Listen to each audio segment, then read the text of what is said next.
അബ്ദുള്ള ബാസിൽ എന്ന് പറഞ്ഞ ഒരാളുടെ ഒരു പരിപാടി ഉണ്ടായിരുന്നു.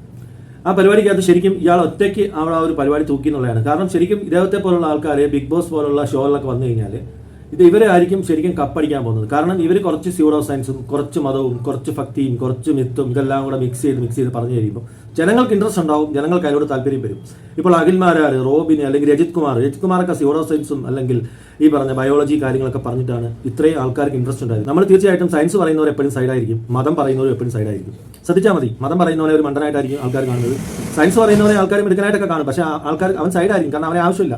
ആവശ്യമുള്ളപ്പോൾ നിന്റെ വീഡിയോ ഞങ്ങൾ കണ്ടോളാം, അത്രേ ഉള്ളൂ. അതിനപ്പുറം ഒരു സെലിബ്രിറ്റി സ്റ്റാറ്റസിലോട്ടോ ഒരു ആഘോഷിക്കപ്പെടാനോ പറ്റുന്നില്ല. ഇപ്പോൾ എസൻസ് ഗ്ലോബൽ പോലുള്ള സംഘടനകളുണ്ട്, അവരൊരിക്കലും ഇത്തരം ബിഗ് ബോസിലോട്ടോ അല്ലെങ്കിൽ നമ്മൾ തമ്മിൽ പരിപാടി ജനകീയ ഇങ്ങനെയുള്ള പരിപാടി ജനങ്ങൾ ഏറ്റവും കൂടുതൽ സാധാരണക്കാരും ആയിട്ടുള്ള ആൾക്കാർ കാണുന്ന പരിപാടിയിലോട്ട് വരത്തില്ല.